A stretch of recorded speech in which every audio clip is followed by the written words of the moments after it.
이현정 집사님의 간증, 그분들이 경험한 하나님의 은혜 많은 시간 앞으로 가져. 누가 먼저 나오시겠습니까? 예, 집안에 믿음의 가장 나오셔서 해주시도록 하겠습니다. 예, 호주는 그쪽이고 가장은 이쪽이고 우리 가장 나오셔서.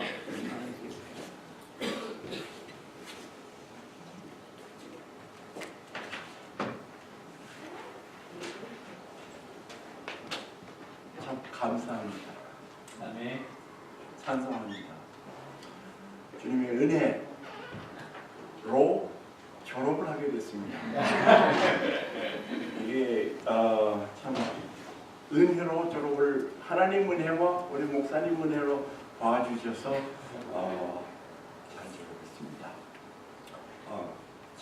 졸업식은 지난주에 했죠? 네. 예, 졸업식은 지난주에 꽃다발 카네이션 받아가지고 집에다 다 아직도 안 마르고 잘 있습니다. 감사합니다. 참 이게 하나님 은혜 아니면은 졸업하기 힘들었을 겁니다. 좋은 선생님, 우리 저 목사님이 매주 우리 만날 때마다 좋은 선생님이라고 자기 자신을 소개를 하고 강조를 하고 그러셨습니다. 예, 좋은 선생님 아니면은 우리 다섯 학생이 졸업할 수 없을 뻔했는데, 예, 뭐 감기도 드리고 저 필라델피아 이글스 그 퍼레이드 나갔다가 우리 저 김하연 집사님 딸이 감기가 심하게 들어가지고 다 함께 졸업을 못할 뻔했는데, 그래도 다 우리 팀이 다 한꺼번에 다 졸업할 수 있게 봐주셔서 감사합니다. 예. 감사할 것뿐이죠. 뭐 제가 여기 오게 된 것도 감사하고 볼링턴에 와서 열방교회에 오게 된 것도 감사드리고, 거기서 또 이 성경 공부까지 해가지고 주님의 복음을 다시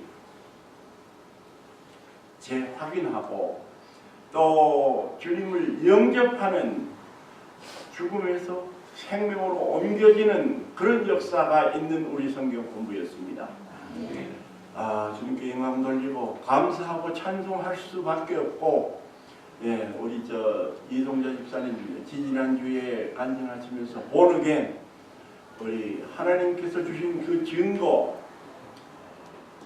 마음으로 믿고 입으로 시인해서 죽음에서 생명으로 옮기는 그런 성경 공부가 돼서 정말 영광스럽고 감사한 우리 빛나는 졸업장을 받습니다. 감사합니다. 예, 다른 거 너무 길게 하지 말라고 늘 우리 목사님께서 늘 얘기해서 딴 거 뭐 할 것도 사실은 없고 예, 그거밖에 없습니다. 예, 아름다운 성경 공부였고 잘 봐줘서 은혜로 그냥 다 우리 팀들 예, 완전 군장 끝까지 다 함께 졸업장 받게 돼 있어서 참 감사하고 하나님께 영광 돌리고 우리 목사님께 감사드리고, 우리 또 여러 성도님들께서, 장로님들께서, 집사님들께서, 권사님들께서 이 성경 공부를 위해서 기도하지 않으셨겠어요? 많이 그 서포트 해주셔서 이렇게 무사하게 졸업했습니다. 감사합니다.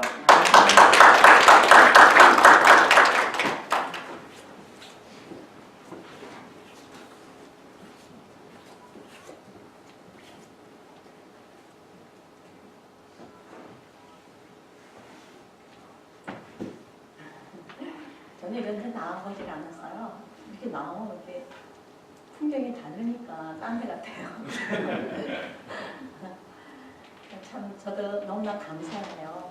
교회 다니면서 설교 말씀도 듣고 그랬지만 좀 체계적으로 배우는 데가 좀 도움이 될 것 같다는 생각을 막연히 하고 있었는데, 목사님이 이렇게 목요 성경 공부를 이렇게 제안하셨을 때 참 좋다 이렇게 생각을 했어요. 근데 김하연 집사님이 노는 날이 목요일로 옮겨져서 마침 그 시간을 마치면 같이 공부할 수 있고 그래서 더 좋았어요.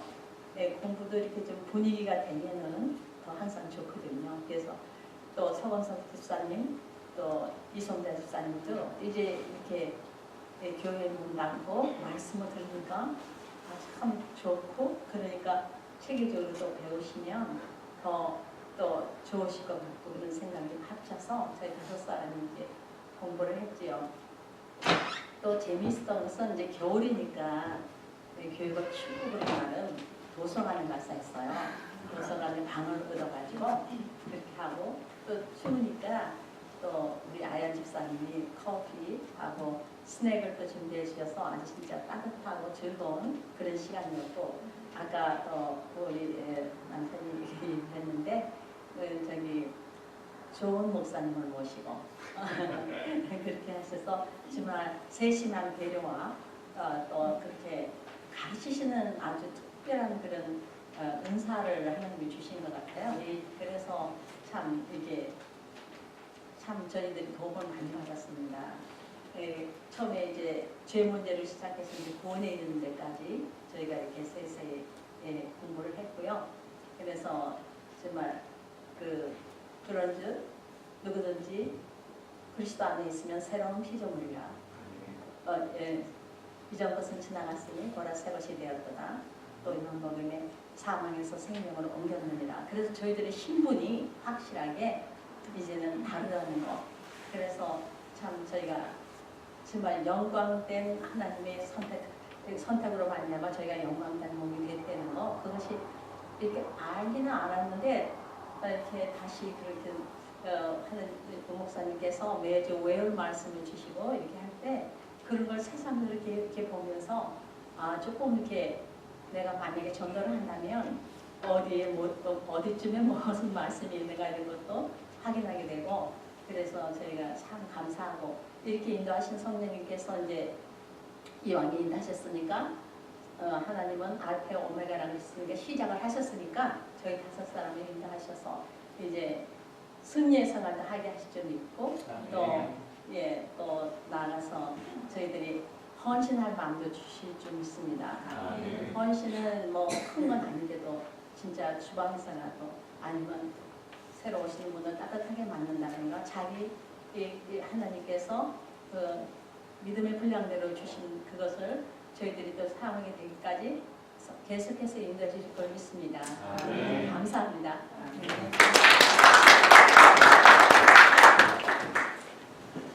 너무 행복합니다. 혹시 조금 당황스러울 수도 있겠지만 저희 새로운 분들을 위해서 제가 작년에 설교했던 부분을 액자로 만들어서 선물로 드립니다. 혹시 남경이 권나영 성도님 잠깐 나오셔서 이 축복 선물 받으면 좋겠는데 만약에 불편하시면 엔젤라가 나와서 다시 받을 수도 있어요. 근데 이제 직접 뽑으시면 제일 좋고요. 잠깐 나오시겠습니까? 힘드시겠지만 나오셔서 나오셔서 하는 말씀을 봐주시면 감사하겠습니다. 시골길 오면 이래요. 하나씩 뽑아주시면 뽑아본 말씀하고 오늘 안에 아무거나 뽑으시면 됩니다. 그 밑에서 뽑으세요. 먼저 우리 형제 남경계님 2018년을 폰션 하나님의 분이시 되는 해가 되시길 바랍니다. 감사합니다. 2018년 우리 권다영 사장님 2018년에 험블맨 온유한 사람이 되는 해. 반갑습니다. 오늘 하나님 말씀 외울 말씀입니다. 우리 외울 말씀은 사무엘상 1장에 있는 말씀인데요. 동영상 뒤에 비춰진 혹시 불이 켜져 있는 것 같아요. 불 좀 꺼주시면 스크린 잘 보일 수 있을 것 같습니다. 오늘 말씀을 우리 최영쌤이 외우셨습니까? 최영쌤 외워주실래요? 한번 외워주시길 바랍니다. 하나가 마음이 대용해서 너가 대구하고 통곡하며 성하여 이제 마음을 영화하여 나는 주의 여정의 것을 보시고 나를 기억하사 주의 여정을 잊지 아니하시고 주의 여정에게 아들을 주시며 내가 그의 평생에 그를 너와 함께 드리고 사건을 그의 머리에 두지 않으리라. 네. 혹시 박동희 집사님 성화상에 오시면 보용자면을 외웠습니까? 저희 신랑이요. 신랑 함께 일하시고 하는 말씀 우리 교독할 사무엘상 1장 1절부터 오늘 11절까지만 교독하겠습니다. 교독할 때에 우리 맹인영 집사님, 우리 클라라님 나오셔서 하나님 말씀 저희가 교독하시겠습니다. 하나님 말씀입니다. 서로 교독합니다. 에브라임 산지 라마 나임 소빔에 에브라임 사람 엘가나라 하는 사람이 있었으니 그는 여호와의 아들이요 엘리후의 손자요 도의 증손이요 수베의 현손이더라. 그에게 두 아내가 있었으니 한 사람의 이름은 한나요 한 사람의 이름은 브린나라. 브린나에게는 자식이 있고 한나에게는 자식이 없었더라. 이 사람이 매년 자기 성읍에서 나와서 실로에 올라가서 만군의 여호와께 예배하며 제사를 드렸는데 엘리의 두 아들 홈리와 비느하스가 여호와의 제사장으로 거기에 있었더라. 엘가나가 제사를 드리는 날에는 제물의 분깃을 그의 아내 문나와 그의 모든 자녀에게 주고 한나에게는 갑절을 주니 이는 그를 사랑함이라.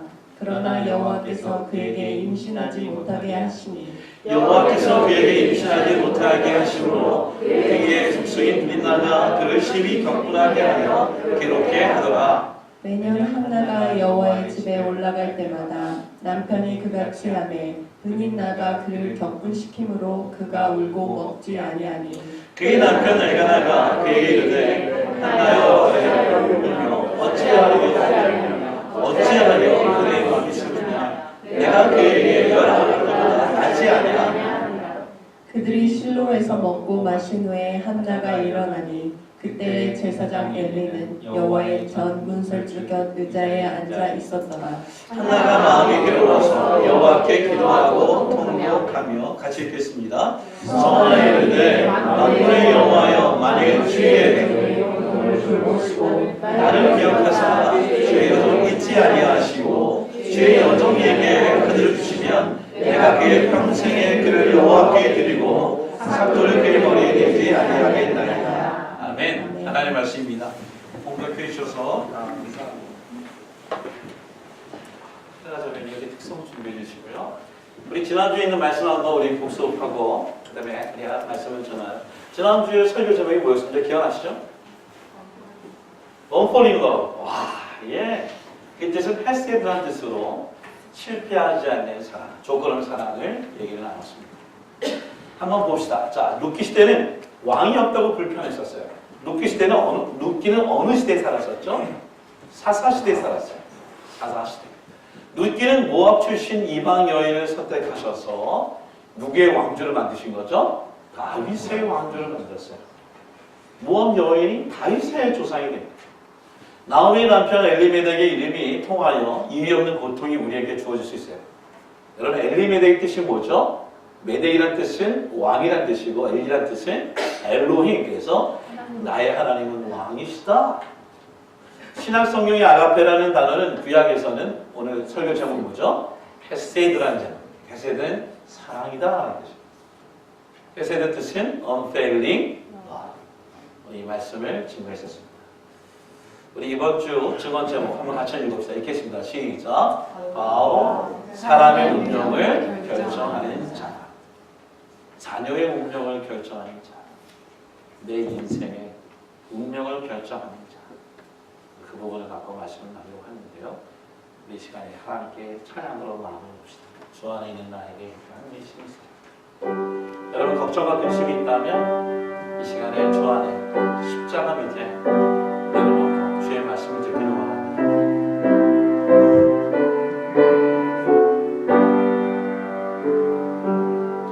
십자가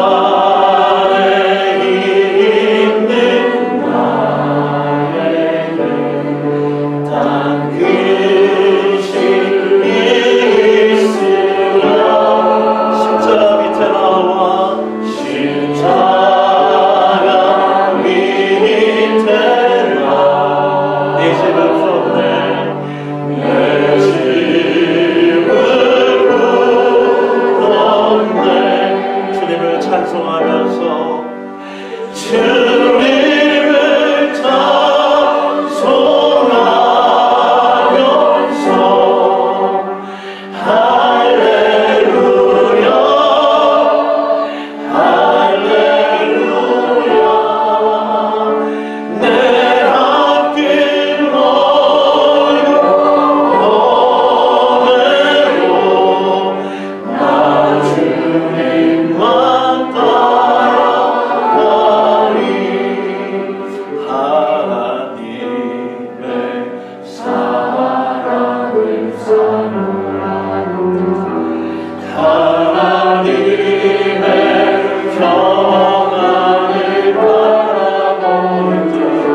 함께 찬양하며 경배하는 자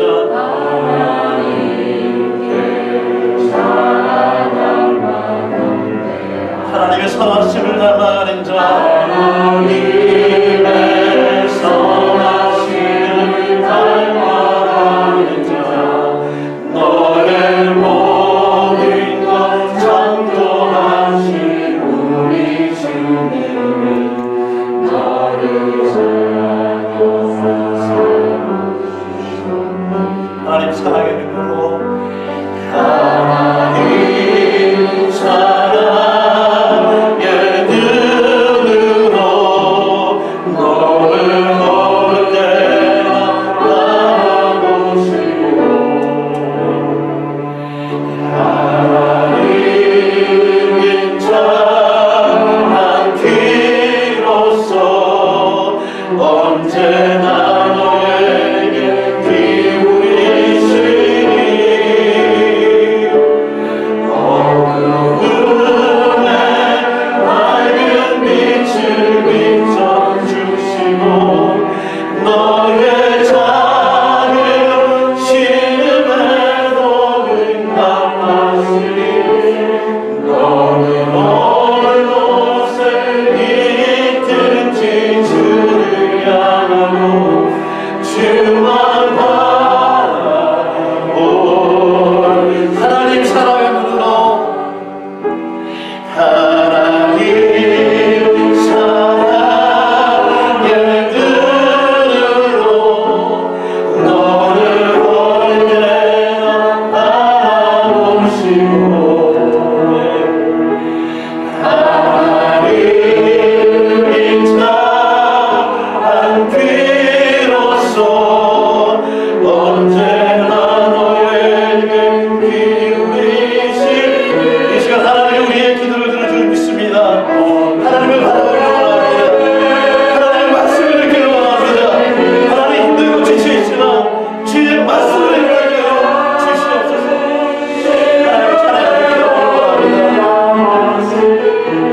너는 어느 곳에 있든지 주를 향하고 주만 바라볼지라 주만 바라볼지라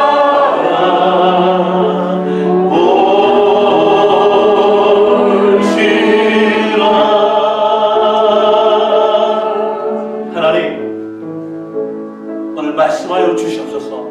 우리가 듣겠나이다. 이 말씀으로 하나님 우리의 인생을 운명짓고 결정짓고 인도하시는 하나님을 보게 하여 주시옵소서. 주님 말씀하시옵소서. 우리가 듣겠나이다. 예수님의 이름으로 기도합니다. 아멘. 오늘은 주일을 이렇게 미국 얘기합니다. 팜선데. 한국말로는 종료주의라고 얘기해요. 어떤 얘기냐면 이미 다 아시겠지만 교회에 처음 나온 분들에게 얘기하는데 이 종려라는 것이 종려나무 팜추리에 있는 가지를 꺾어서 예수님이 예루살렘에 입성하실 때에 십자가를 때에 손을 들고 호산나 외치며 우리의 왕으로 오신 하나님을 영접합니다. 바로 그 날이 오늘 팜선데이. 근데 이것을 우리는 라틴어로 뭐라고 또 얘기하냐면 도미니카 패셔니스트. 어떤 얘기냐면 이것이 패션이라는 것은 패션 오브 크라이스트. 예수님의 순환 그런 것처럼 고난주일. 그래서 고난 주간을 시작하는 고난주일을 오늘 팜선데이라고 얘기합니다. 오늘 굉장히 중요한 날이에요. 어쩌면 오늘 본문대로 창세기 출애굽기 나가면서 오늘 사무엘상을 해야 될까 고민을 했었어요. 하나님 오늘 예수님이 말씀해야 되지 않겠어요? 고민하셨어요. 근데 오늘 하나님이 오늘 우리에게 오늘 본문에서도 예수님의 말씀을 제게 주셨기 때문에 오늘 그 말씀으로 복음을 선포하기를 원합니다. 여러분, 우리는 세례 요한과 오늘 본문에 나오는 사무엘과 공통점이 있습니다. 여러분 어떤 공통점이 있을까요? 사실 물어보고 얘기해야 되겠지만 시간이 조금 많이 지나서 적어도 이렇게 좀 정리해봤어요. 어떤 얘기냐면 세례 요한 시대와 그리고 사무엘 시대의 공통점이 뭐냐면 침묵의 시대였다는 거예요. 암흑의 시대였다는 거예요. 그것도 한 400년 동안의 사사시대라고 하는 하나님의 음성이 들리지 않던 시대. 그리고 또 400년이라고 하는 예수님이 오시는 그 사이의 중간사, 그 400년의 시대 동안 들리지 않았을 때에 세례 요한과 사무엘은 하나님의 음성을 듣는 자들이었다는 것입니다.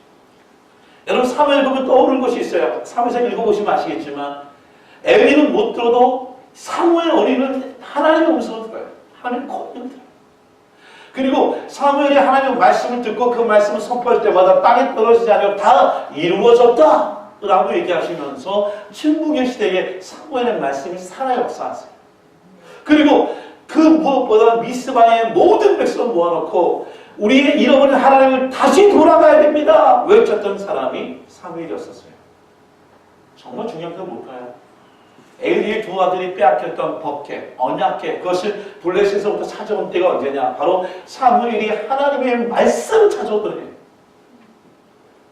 여러분 오늘 역사로 보면 그래요. 지금 약간 어제 보면 약 400주기로 굉장히 어둠의 시대가 있어요. 포로 시대가 있었어요.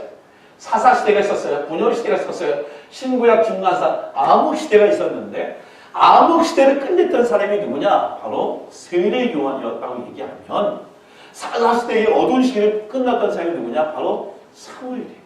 그러니까 오늘 사무엘이라고 하는 이 사건을 통해서 뭘 보느냐? 이 팜 선데이의 세례 요한을 통해 예수님의 길을 예비하는 일들을 세례 요한이 하였다면 사무엘은 이제 다윗의 왕을 통해 하나님의 길을 예비하기 위한 그 길을 예비한 사람이 사무엘을 통하여 하나님이 해주셨다는 것입니다.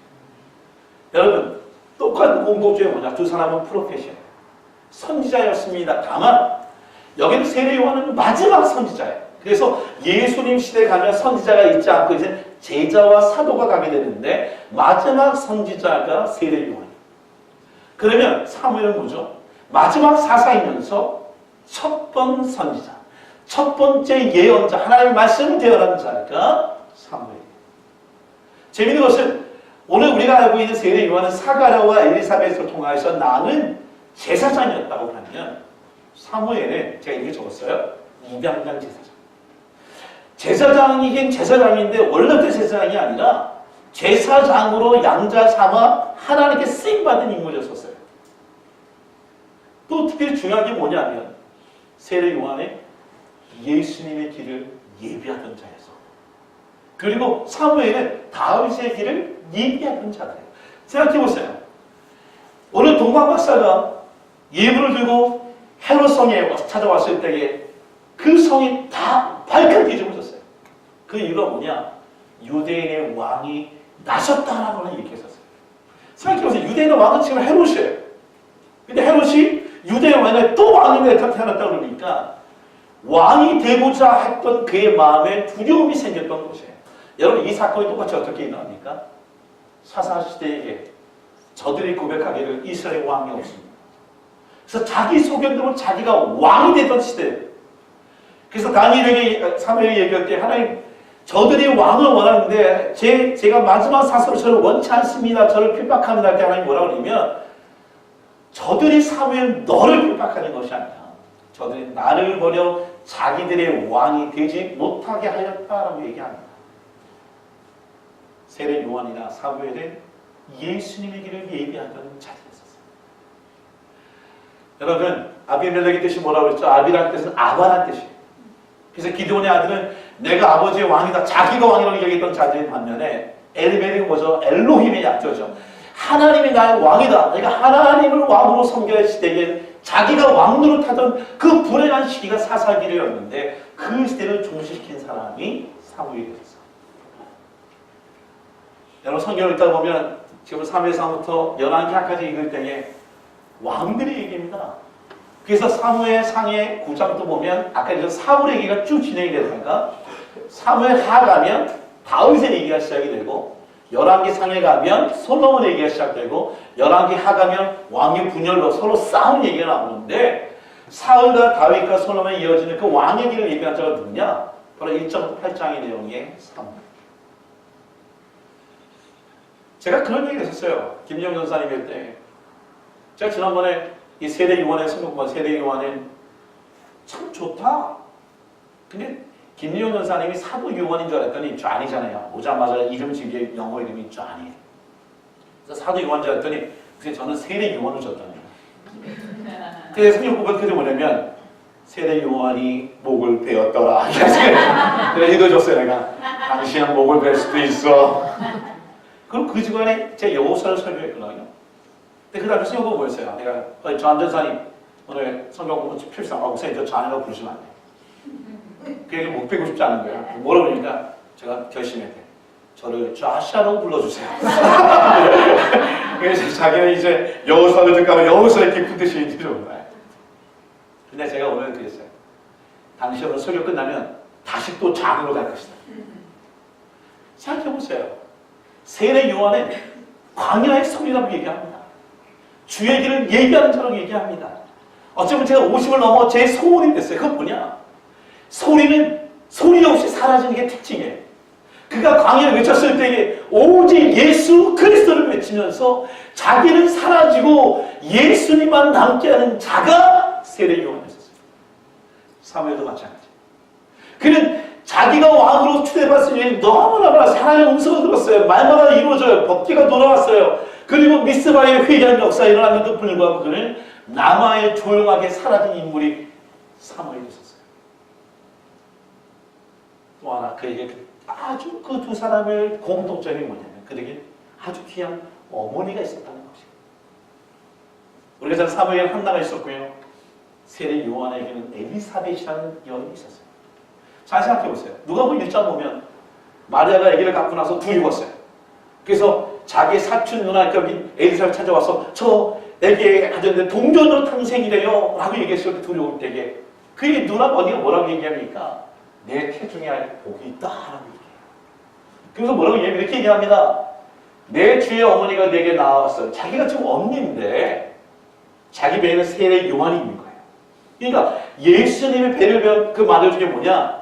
세례 요한만 예수님의 길을 예비하는 자가 아니라 엘리사벳이 세례 요한의 어머니가 예수님의 어머니의 길을 예비하는 장면이에요.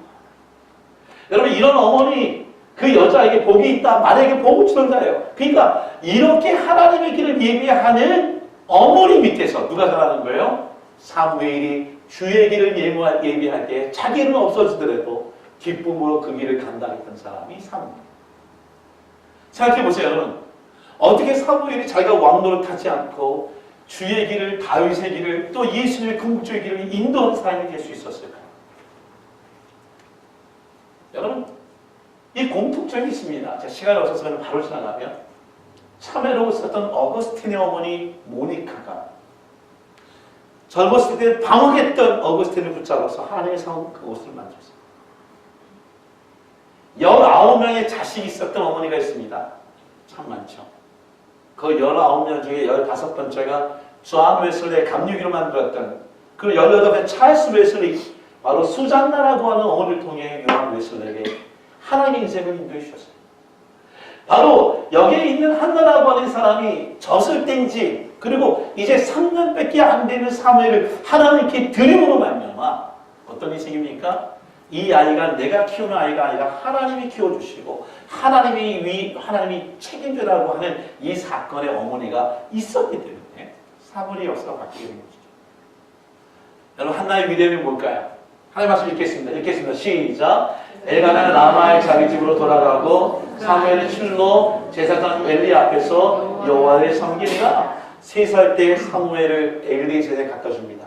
실로에 갖다 줍니다. 여호와께 맡깁니다. 3살 된 아기를 놓고 떠나는.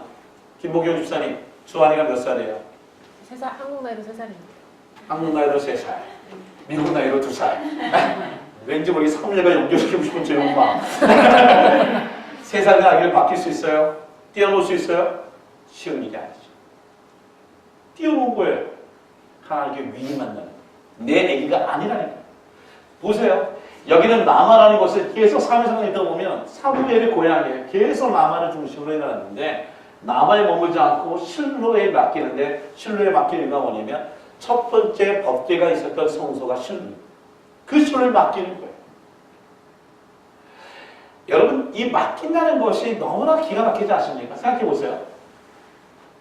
성경에 보면 이렇게 멋진 한나가 있지만 한나와 다르게 하나님께 맡기지 못하여 험악한 인생을 살게 한 엄마가 있습니다. 누굴까요? 바로 야곱의 엄마인 리브가입니다. 장자 에서의 장자권을 이삭에게 주기 위해서, 아니 야곱에게 주기 위해서 그 여러 가지 음식을 만들고 여러 가지 방법을 해서 할 때에 이 사건의 좋은 마음이었는지 모르지만 에서가 야곱을 죽인다는 얘기를 들었을 때 어떻게 합니까? 자기의 남동생이 있는 하란 땅으로 야곱을 보냅니다. 여러분 하란 땅이 어디죠? 하란 땅은 풍요로운 땅이었었어요. 하란 땅에는 어떻게 보면 문화적으로 벌써 앞서 있던 땅이에요. 근데 문제가 뭐냐? 그 땅은 이스라엘 있는 땅이 아니라 갈대와 우르라고 하는 이방인이 있었던 땅 하란으로 그곳에 보냈다는 거예요.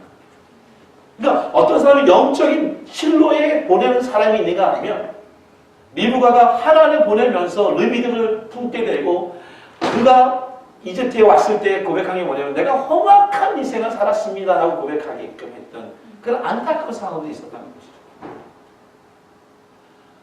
여러분 하나님께 드렸을 때의 모습 보십시오. 이런 질문 던지면 좋을 것 같아요. 여러분 본문에 보면 사울이 죄를 졌을 때의 모습은 번제를 자기가 마음대로 드렸다고 사무엘이 오기 전에 했다고 드린 거로 인하여 책망받습니다. 그 얘기는 뭐냐면 사무엘은 제사장이라는 거예요.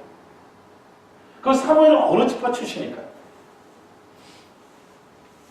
그럼 제사장은 어느 지파 출신이죠? 네. 사무엘은 어느 지파 출신일까요? 예. 저는 에브라임이라고 얘기하고 있어요. 근데 또 두 가지 이론이 있어요. 성경 보면 에브라임 사람 엘가나라고 얘기하지만 사무엘 아버지라고 얘기하지만 에브라임에 살고 있는 레위 사람이라고 얘기하는 것이 근거를 하는 게 뭐냐면 여기 보면 역대상에 보면 레위 아들 가운데 그 아들의 엘가나를 얘기하는데 저는 이 이론보다는 저는 오늘 이렇게 얘기하고 싶어요. 하나님의 에브라임 사람이었던 자기 아들 어떻게 합니까? 하나님께 바치면서 레위 지파로 입양시키면서 그 속에서 하나님 사람을 피기를 원하고 있던 그 엄마의 기도의 열정이 그의 인생을 바꿨다는 것이죠. 여러분 그런 사람들이 우리 교회도 참 많이 있습니다. 우리 조순용 목사님에게도 딸 둘과 아들이 한 명 있었어요. 우리 권성현이라고 하는 조성이네 조성. 그를 불러서 키워서 같은. 지난주에 있었던 천세영이라는 형제 이스트 하이스쿨에 있는 선생님 오셨던 선생님도 실은 그분이 7, 8살 때 여기에 고모집에 입양하고 왔어. 자랑하는 거예요. 그 얘기 뭐냐면 자기의 친구를 포기하면서까지 이 아이가 어떻게 되는 거예요? 하나님께 쓰임받기를 원하는 마음으로 하나님께 드려졌다는 것이. 그게 한나의 마음이었었습니다. 더 멋진 것은요. 한나가 그냥 실로에 보내놓고 이제 하나님께 맡깁니다라고 끝난 것이 아니라 성경을 읽겠습니다. 시작. 사무엘은 어렸을 때 세마포의 옷을 입고 여호와 앞에 숨겼더라. 그의 어머니가 매년 드리는 제사를 드리러 그의 남편과 함께 올라갈 때마다 작은 겉옷을 지어다 그에게 주었다. 매년마다 성전 올 때 뭐예요? 겉옷을 걷어준 거예요. 옷을 짠 거예요. 옷을 짜면 기도 있겠죠. 이 아이 입힐 옷을 짠 거예요. 매년마다 입힌 거예요. 이 겉옷은 그냥 겉옷이 아니에요. 보세요. 성경 보니까 여기에 에봇을 입고 있잖아요. 이것은 제사장이라는 특징이에요. 여기에 겉옷이 뭐냐? 이 겉옷은 출애굽 보면 아론과 그의 아들들이 제사장 직분하기 위해 입는 옷들이 있는데 그 옷 중에 흉패와 에봇과 겉옷과 에봇과 같이 입는 옷이 겉옷이에요. 그것은 뭐냐? 제사장이 입는 예복을 그 엄마가 늘 만들어서 매년마다 그 아이에게 입혀주었다는 것이에요. 그러니까 하나님께 맡겨놓고 기도하지 않는 것이 아니라 하나님께 맡겨놓고 늘 옷을 짜면서 몸은 떨어져 있죠. 하나님 이 아이가 하나님께 맡기는 아이입니다. 책임주세요라고 하나님께 드리는 일들을 통해 그 아이의 책임과 함께 있다는 것입니다. 여러분 하나님께 드리면 사무엘 들었을 때 어떤가요? 하나님께 드린 이 자식을 두고 하나님 더 큰 축복을 주십니다. 그래서 사무엘 이후에 성경 보니까 세 아들과 두 딸을 낳게 하시고 사무엘 여호와 앞에 자라게 하시면서 하나님 축복을 더해 주시는 것을 보게 되는 거죠.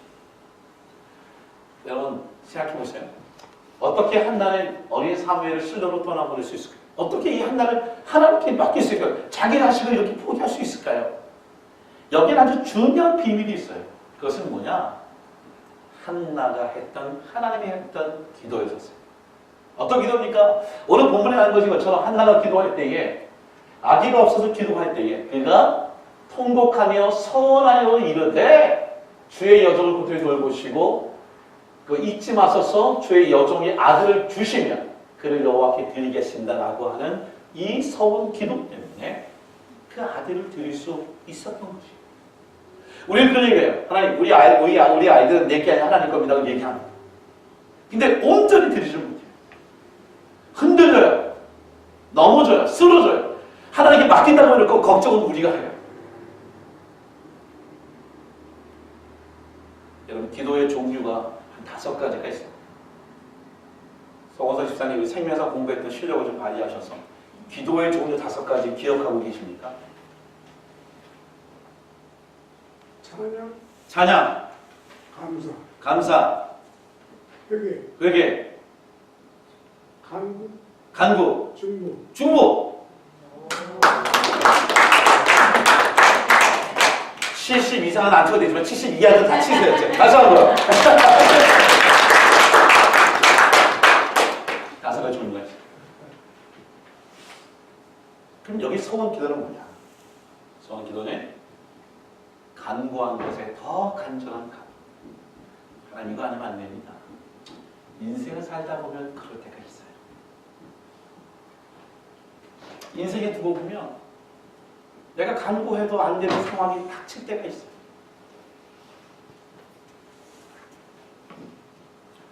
그 영역이 다 다를 수 있겠지만 내가 할 수 없는 영역에 구할 때가 있어요. 그때 하는 기도가 소원이래요.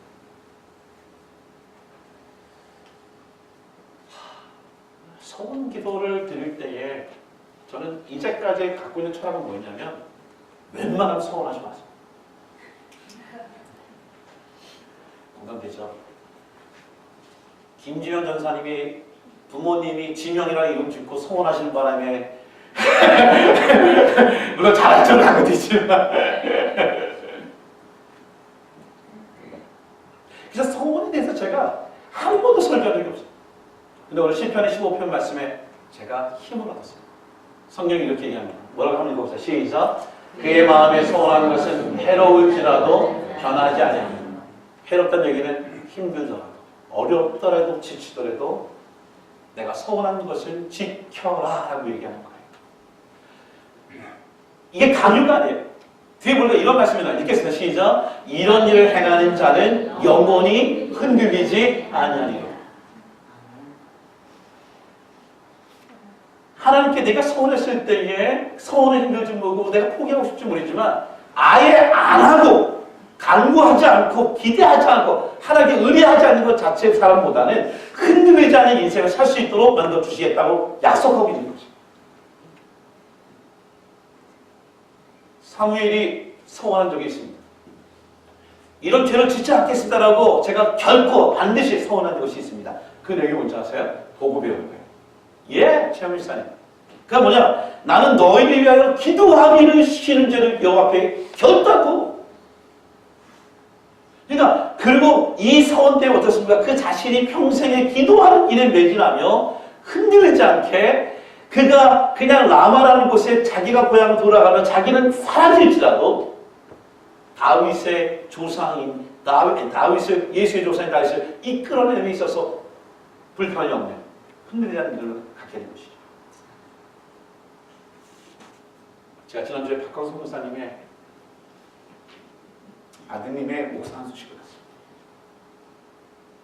박광석 목사님은 모르신 분이 있다면 모르타냐라고 하는 아프리카에서 30-40년 동안 평생을 바치시고 사모님과 함께 있으시고 아들 둘 딸이 거기서 다 아프리카 자라는 아이. 그 아이가 지금 보스턴 칼리지에서 퍼스트까지 공부하고 그리고 웨스트에서 공부한 다음에 지금 그 트리니티에서 박사과정에 돌아가면서 그래서 목사시 받는다는 거예요. 그러니까 아버지 엄마가 당연히 오지 않더니 어머니는 지금 스트로크로 쓰러져 계시니까 못 움직이니까 목사님 혼자 오셨어요. 근데 김태건 목사님이 잔인하게 축사 건면을 누구 시켰냐면 박광석 선교사님을 시킨 거예요. 그러니까 너무 어떻겠어요? 용서하십시오. 제가 감정가 컨트롤했는데 이건 남의 자식이 목사지 말인데 내가 왜 이렇게 말을 무는지 막 앉아가지고 엉엉 울다 왔어요. 근데 목사님 얼굴 보세요. 기쁜 얼굴이 아니에요.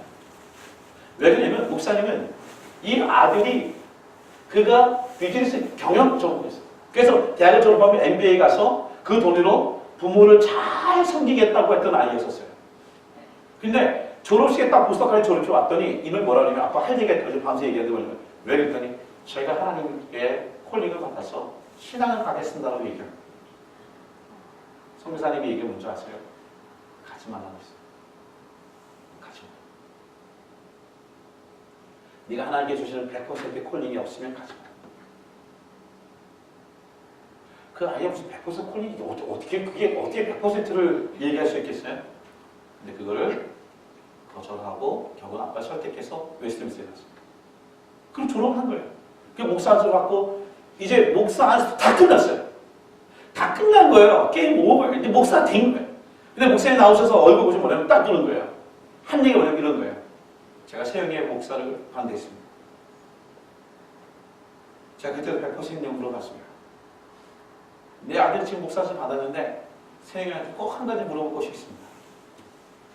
세영아, 99%를 갖고도 1%의 콜링이 부족하면 너 목사를 간다. 목사 안수 다 받았어요. 끝났어요. 축하해줄 자리에 한 게 뭐냐면 100%의 하나님의 콜링이 없으면 이 길이 너무 힘든 길이에요. 이혼해 가셨어요.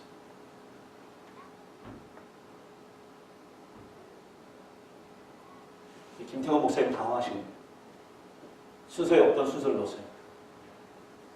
끝난 다음에 갑자기 그 아들의 뭐 이렇게 감사하는 간증. 그 아들은 준비도 안 했고 후가 올라왔는데 그 아들이 한번 내려갔어요. 그렇지?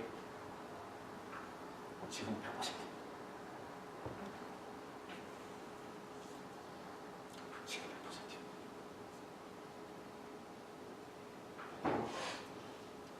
아버지 인생의 상막에서 마지막 육신 넘어서 얻어진 것은 자기 방 한 칸 없는 집 없는 곳에 부인이 쓰러져서 부인은 아이 5살, 6살 먹는 인지도를 갖고 있는 그 엄마의 그 길을 뚝딱하는 아들을 보면서 마음이 애틋했어요. 그 아들이 아빠 준비됐습니다. 그때 온 성도들이 저를 보면서 박수를 막 치고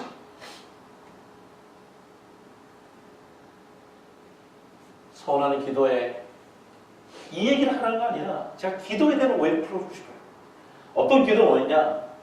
우리 지금 기도해서 응답을 받았느냐 안 받았느냐 이게 기도의 중요성이 아니에요. 우리가 잘할 때 기도를 응답 받아도 응답이고 하나님이 침묵하도 응답이고 하나님이 안 응답도 응답할 수 있는 이거 응답이라는 믿음을 갖기까지는 쉽진 않지만 그 정도가 기도가 아니라는 거예요. 그 이상의 것이 있다는 거예요. 유관임 집사님, 기도가 뭐예요? 기도는 한마디로 정해내면 어떻게 배우셨어요?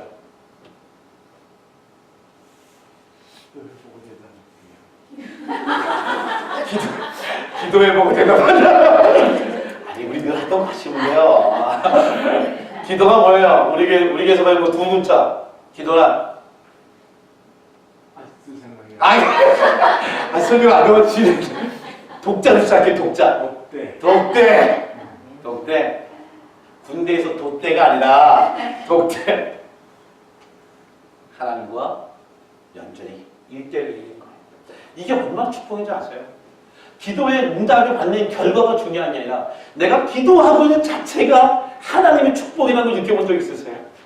성경은 두 가지 얘기예요. 사무엘상 보면 성경 한번 다 같이 읽어보세요. 읽겠습니다. 시작. 엘리가 대답하여 그러되 평안히 가라. 이스라엘 하나님이 내가 기도하여 구한 것을 허락하시기를 원하나 하니 이르되 당신의 여종이 당신께 은혜 입기를 원하다 하고 가서 먹고 얼굴에 다시는 근심빛이 없더라. 다시는 얼굴에 다시는 근심빛이 없다. 쫓아봅시다. 다시는 얼굴에 다시는 근심빛이 없더라. 이때가 기도 응답 받을 때입니까? 받기 전입니까? 받기 전에. 아들이 가져서 변한 게 아니에요. 엘리가 평안히 가라. 엘리가 누구였었어요? 훌륭한 제사장인가요? 두 아들 개망난이었었고요. 사무엘이 하나님의 음성을 들은 이사람 하나님의 음성을 못 듣던 사람이에요. 그런데 어떻습니까? 그 엘리의 말에 하나님의 음성이 들린 거예요. 그러니까 어떻게 하죠? 그냥 얼굴에 다시는 근심빛이 없게 만들었어요. 이게 기도예요. 기도하는 사람과 아닌 차이가 이게 중요한 거예요. 내가 있는 문제와 상황이 중요한 게 아니라 내가 어떤 무슨 업적을 이루고 직장이 되고 뭐 취직이 되고 이게 아니라 내가 지금 하나님과 독대하고 있다는 거예요. 이게 나의 기도의 가장 원전 기본적인 본질적인 것이라는 거예요. 여러분 베드로서 5장 7절에 뭐라 그러냐? 너희 영을 다 맡겨. 마태복음 6장에 보니까 들풀도 돌보시는 분이 하나님 너를 돌보지 않겠느냐? 끊임없이 하는 얘기예요. 근심하지 말라는 거예요. 마태복음 14장 가니까 풍랑이 일어나요. 예수님과 헤어졌던 제자들이 배를 타고 가다가 사경에 새벽 3시부터 6시경에 배가 풍랑이 돼서 파도가 쳐서 위기 가운데 있었어요. 예수님이 오셨어요. 예수님이 제일 먼저 한 조치가 뭐였을까요? 높은 파도를 가라앉히는 게 조치가 첫 번째였을까요? 풍랑을 멈추게 하는 것, 베드로를 바다에 건너는 연습을 시키는 것, 제자들의 놀라운 마음을 가라앉히는 것, 어떤 게 예수님이 제일 먼저 오셔서 그 위기 가운데 하신 것이 뭘까요? 성경은 이렇게 얘기합니다. 예수께서 즉시 이르되 안심하라 나니 두려워하지 말라. 제자들의 놀라운 마음을 가라앉혔어요. 붙잡아준 거예요. 그리고 여기 있는 것처럼 베드로의 무리를 걷게 하셨어요. 풍랑이 일어날 때 네가 어떻게 풍랑 가운데 걷는 길을 가르쳐 주시는 거예요. 고난 가운데 이 고난 가운데 너에게 어떤 유익인지 알려주시는 거예요. 그리고 그 경험하게 하기 위해서 그걸 놔두시고 마지막에 뭐냐? 그들에게 배에 오르셔서 그들과 함께 해주심으로 말미암아 그는 파도와 풍랑이 멈추게 만들어 주신 것입니다. 성경의 빌립보서 뭐라고 얘기합니까? 하나님께서는 너의 마음과 생각을 지켜주신다고 얘기하세요. 기도하는 자에게 마음을 지켜주시면 어떤 생각이에요? 마음만 주님이 지켜주시면 그 다음에 풍랑 가운데 있어도 풍랑에 즐길 수 있는 길이 생기고 그 다음에 이 풍랑이 그치는 일을 보게 하여 주신다고 약속해 주신 것입니다. 우리는 뭐부터 하죠? 주님 먼저 풍랑부터 좀 바다부터 좀 어떻게 해결해 주세요. 그러면 바다와 풍랑이 없었을 때에 파도 타는 이 느낌을 알 수도 없고 풍랑 가운데 걸어오시는 예수님을 만나는 이런 경험을 갖지도 못하고 그리고 주님이 내게 내니 두려워하는 이 하나님의 음성을 들을 수 없는 그래서 하나님이 하신 일인데 하나님 관계없이 어떻게 하다 보니까 잠잠해졌구나라고 생각한다는 거죠. 한나가 고통스러웠던 것은 아이가 없는 것도 고통스럽지만 분인 나가 들어온 고통스러운 제일 고통스러운 뭐냐? 하나님께서 나를 저주하지 않았을까? 그 당시에 아기가 없으면 하나님 저주받은 사람이 없으니까 그게 뭐냐? 하나님께 내 인생이 영광이 되지 못하는 것은 아니까 하나님 내가 하나님께 영광에 가려지 않도록 인도 이게 그의 의구심이었었어요. 그래서 하나님이 한나에게 아기를 준 것은 하나님의 영광을 드리기 위한 그의 마음을 주신 거죠. 사무엘상이 뭐라고 그러냐? 아기를 갖고 난 다음에 얘기가 뭐냐? 두 번째 아기를 갖고 나면 어떤 일이 생기죠? 다 여호와로 말미암아 여호와 말미암아 기도 전에는 평안을 주시고 기도 후에는 뭘 주십니까? 하나님 기쁨을 주세요. 기도 응답 받는 것이 중요한 게 아니라 내가 기도의 자리에 기쁨이 생기는 것이에요. 여러분 생각해보세요. 요한복음 16장에 주님이 뭐라고 하냐? 구하라 그냥 받으니 너에게 기쁨이 충만하니라. 기도하는 사람과 안 하는 사람이 뭐냐? 내 안에 얼굴빛이 사라지고 내 아울의 기쁨이 회복되는 눈빛을 보게 됩니다. 하박국 3장에 있는 말씀 아시잖아요. 무화과 나무 열매도 없죠. 포도나무도 없죠. 갓나무는 다 없다는 얘기예요. 근데 여호와를 기뻐하는 거예요. 이거 다 외우시기 바랍니다. 외우는 방법은 쉽게 알려드릴게요. 다 못 외우니까 이 두 개만 외우세요. 앞에 있는 글자가 뭐죠? 비록! 그럼 영어 되게 하신다면. 그 다음에 뭐죠? 이거 뭐죠? 나는. 쫓아봅시다. 비록! 나는 기뻐하리라. 다 같이 합시다. 비록! 나는 기뻐하리라. 우리가 인생에 어려움을 당할 수 있어요. 그때 죄송해요. 한전에 있는 남편이 어려움을 주더라도 비록 남편이 나를 괴롭게 할지라도 나는 여호와를 기뻐하리라. 얘가 별로 안 좋다면 용서하소서. 다른 거 상황에 급하게 기도할 일이 있으면 하나님 비록 나는 기뻐하리라. 이게 기도하는 사람이 주시는 팁이에요. 시간이 없어서 다 지나갑니다. 말씀을 정리할게요. 여러분, 누가 자녀의 운명을 결정 지을 수 있을까요? 자녀들의 책임질 수 있는 사람이 누굴까요? 엄마? 엄마라고 했을 때는 잘 되면은 자기 탓이고 다 네 탓이야 이럴 수 있지만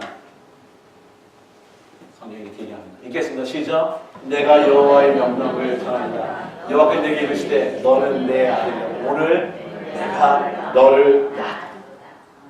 박미역자님 지은이를 누가 낳았다고요?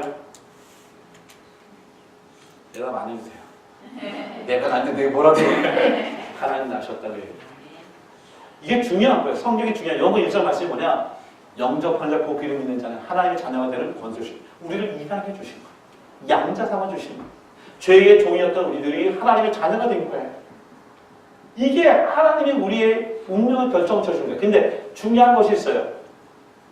중요한 것이 있어요. 이 얘기는 한나의 고통 얘기가 아니라는 거예요.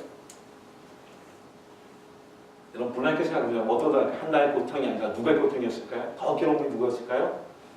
하나님의 고통이에요. 여러분이 힘들면 하나님이 더 아팠어요. 하나님의 아버님이시기. 그래서 마지막 사사였었고 첫 번째 선지자 있었고 입양된 제자인 사무엘을 세우시기 위하여 한나의 그 고통을 통해 뭘 얘기하고 싶냐면 사사시대에 나를 대신하여 하나님의 말씀을 증거할 자가 없다 이 얘기를 하고 싶어하는 거예요.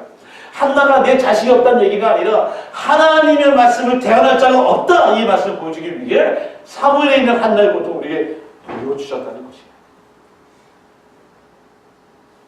우리 플랜은 그냥 이게 막 가는 거죠. 목표를 향해. 하나님의 플랜은 이게 아니에요. 하나님의 플랜은 이런 걸 만들을 통해서 하나님과 동일하게 하시고 하나님이 이끄시는 일들을 경험하게 하는 거예요. 기도가 중요한 거예요. 우리가 자녀의 운명에 무슨 일을 할 수 있을까? 할 수 있는 건 딱 한 가지예요. 뭐 하면 돼요? 기도인데 소원 기도하십시오. 뭘 하느냐? 하나님 내가 우리 자녀들을 주께 맡깁니다. 자녀들을 하나님 내가 절대로 하라로 보내지 않게 하여 주옵소서.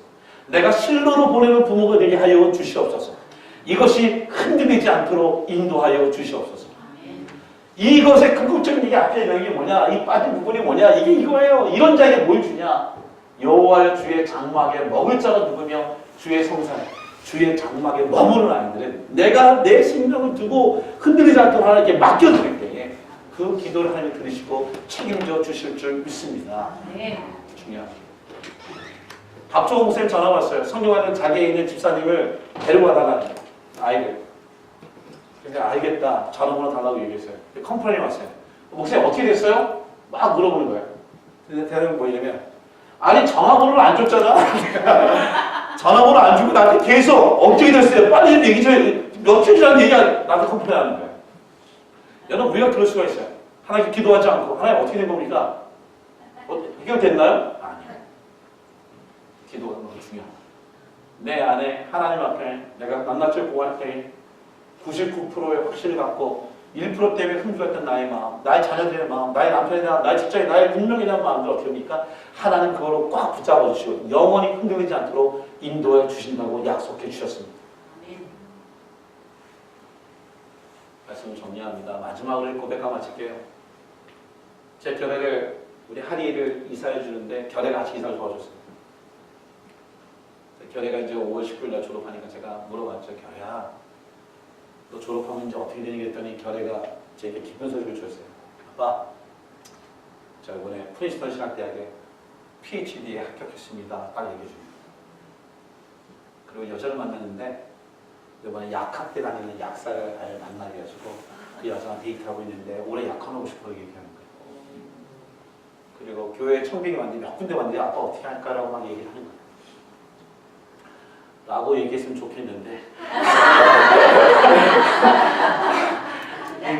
내가 듣고 싶은 얘기 그 얘기인데 딱 아빠 3가지만 할 거예요. 뭐 할 건데 저 딱 졸업하면 음식점에서 서빙할 거예요. 그래? 제가 그 다음에 제가 어려운 일을 하고 싶어요. 그래서 몸으로 되는 어려운 힘든 일을 하고 싶다는 거예요. 마지막 3번째 제가 좀 아주 기가 막혀가지고. 근데 그 다음에 볼링장에서 일할 거예요. 제가 볼링을 너무 좋아하기 때문에 볼링을 치고 싶어서 제가 예상했던 게 다 지금 내가 플랜 이제 여기까지 왔으니 대처하고 뭔가 계획 속에 뭐 가야 되는데 이러는 거예요. 근데 우리 와이프가 너무 기가 막힌지 하나 얘기하더라고. 결혼하려면 엄마한테 와서 엄마 어려운 아이들 가족들 돌보는 게 있으니까 더 그게 유익하지 않겠니 이렇게 얘기를 했었어요. 미니풀하잖아요. 우리 결혼하는 거예요. 막 그 일은 못할 것 같아요. 그래서 그 다음에 그런 얘기를 해요. 내가 그런 일을 하다 보면 걔를 너무 사랑하게 되고 더 가까워지게 되면 제가 목회를 못할 것 같아요. 내가 좀 서빙하는 일, 목사로서의 가출하기가 생각해서 하는 거예요. 내가 지금 있는 일들의 이 모든 일들은 내가 마음을 먹으면 언제든지 관둘 수 있는 일이기 때문에 하는 거예요. 그때 그런 말 들었어요. 제 마음에 우리 아들은 지금 97%밖에 안 되고 이건 목사만 얘기하는 게 아니에요. 그건 의사들, 선생이든 어떤 이든 내 자신의 확신을 갖고 내 운명의 결정을 내 것에 가서 확신 갖고 할 사람이 얼마나 되겠어요. 내 하나님께 드리겠다는 게 얼마나 되겠어요. 주님에게 내 자녀를 맡기고 나 자신을 맡기고 내 배우자를 맡기고 내 삶을 맡기는 게 쉽지 않습니다. 뭐로 가능합니까? 그냥 기도가 아니라 더 하나님의 간절히 간구에 서원하는 기도를 통해서 내가 영원히 너희가 흔들리지 않도록 하시고 그리고 너희를 주의 장막에 영원히 머무게 하겠다. 너희가 하나님의 아이를 맡기는 것이 아니라 너희가 오늘 얘기하는 것처럼 하나님이 계신 성전을 맡기고 그리고 기도하고 옷을 짜면서 그리고 그것을 위해 열심히 일하면서 그러면서 그 다음 하나님의 역사하신 것을 보라고 우리에게 말씀하고 계신 거죠. 여러분 요번 저는 일주일 동안 새벽 요번에 특별히 새벽 예배 시작합니다. 제가 16년 목회하면서 늘 고난주간에 다 금식했었어요. 임종수한테 물어보세요. 요번에 금식 없어요. 그 여러분 기도를 막 대표에서 없애버렸어요. 여러분 인생에 나는 요번 기도회가 여러분의 자녀와 여러분의 인생에 중요한 결정할 수 있는 기도를 하나님과 나누기를 주의 이름으로 축원합니다. 돕게 하시길 원합니다. 특별히 오늘 우리에게 얼굴에 그늘의 빛이 없어지는 사건들이 오늘 이 새벽 예배를 통해 일어나기를 원합니다.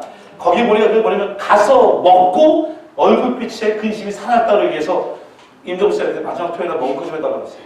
금식하지 않고 먹으면서 기도하면서 내 인생을 맡겨드릴 수 있는 저와 여러분에게 주는 것 축원합니다.